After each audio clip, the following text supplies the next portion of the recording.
चुनाव आप हो सकता है जीत लो। चुनाव अंगणित होता है, अरिथमेटिक काम कर गया हमारे फेवर में।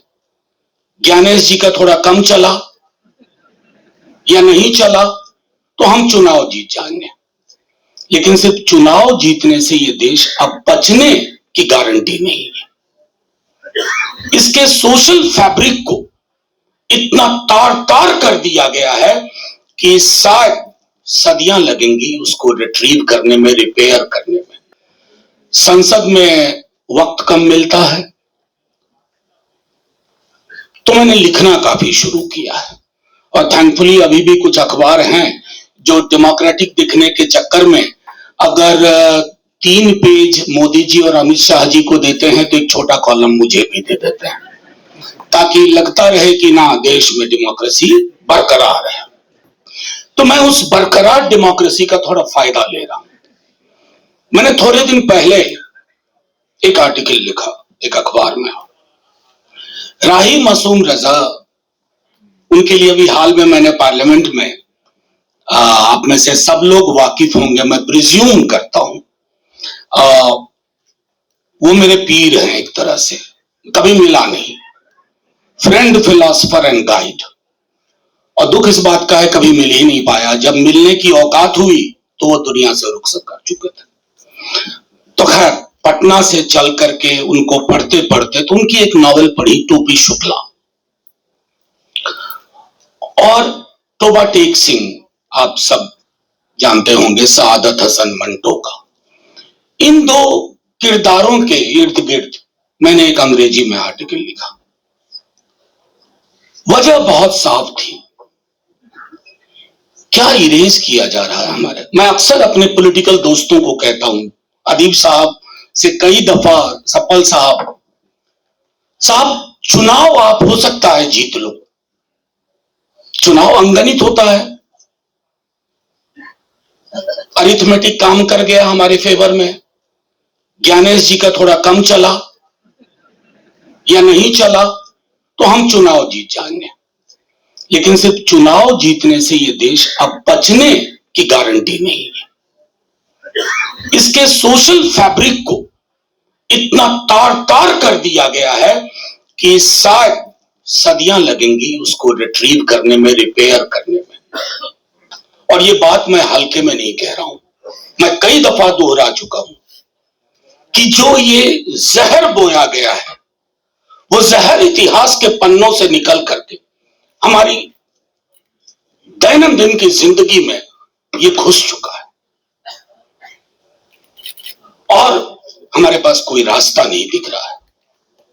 कहां से लाएंगे गांधी, कहां से लाएंगे नेहरू, कहां से लाएंगे आजाद। वो उस दौर के थे जहां ऐसे लोग पैदा हुआ करते थे। अब की जो नस्लें हैं ना, उन नस्लों में वो चीज नहीं है। तो आपको इतिहास को भी बचाना है।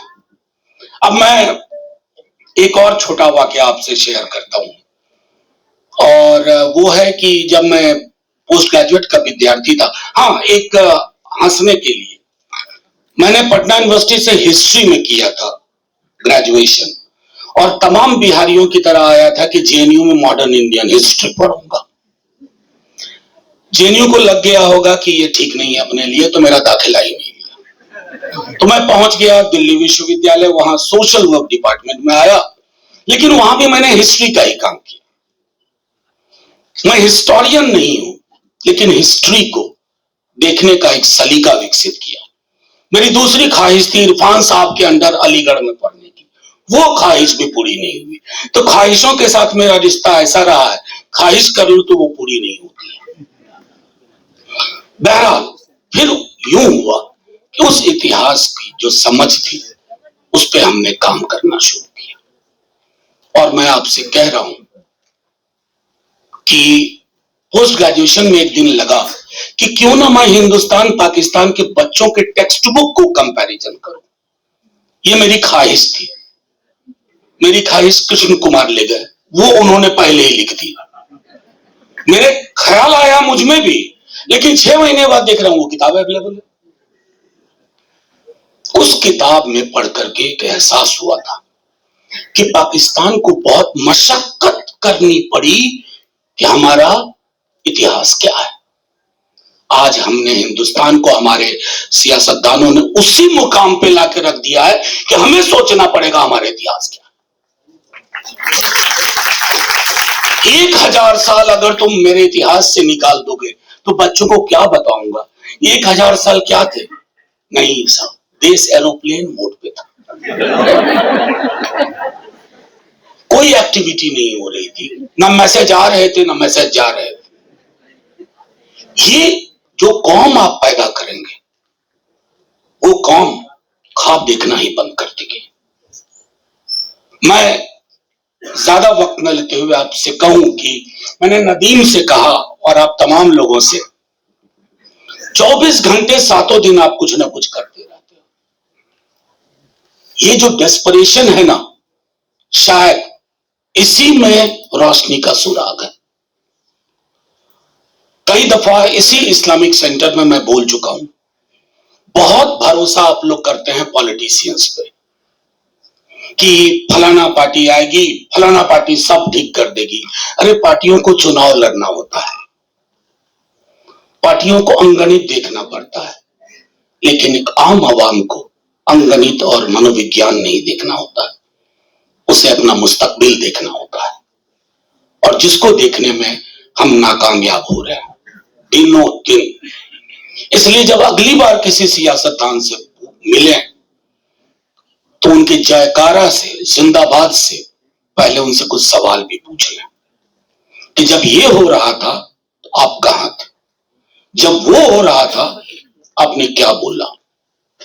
और आखिरी मैं कहूंगा, अभी जब मैंने बात कही ना कि आजकल मायूसी से डील करने के लिए लिखने लगा हूं, अभी मैंने हाल में लिखा है जो संभवतः आज ही रवाना करूंगा एक अंग्रेजी पाक्षिक में, वो है कि पार्टीशन स्टोरीज।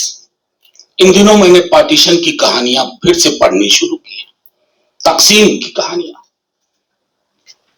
चाहे खोल दो मंटो का, अब में से जिन लोगों ने नहीं पढ़ा पढ़िए। फिर दोहराऊंगा टोबा टेक सिंह, खुशवंत सिंह जी का ट्रेन टू पाकिस्तान, मनो माजरा, आग का दरिया, कुर्तुलन हैदर। मैं क्यों जिक्र कर रहा हूं इन तमाम अफसानों का? क्योंकि ये अफसाना नहीं थे, ये भोगा हुआ यथार्थ था। आज हम तकसीम के हालात में रह रहे हैं। मैं इसलिए कह रहा हूं कि तकसीम की तरह के हालात हैं, इसलिए उन कहानियों को बीता हुआ कल समझ करके मत पढ़िए, उन कहानियों को फिर से पढ़िए।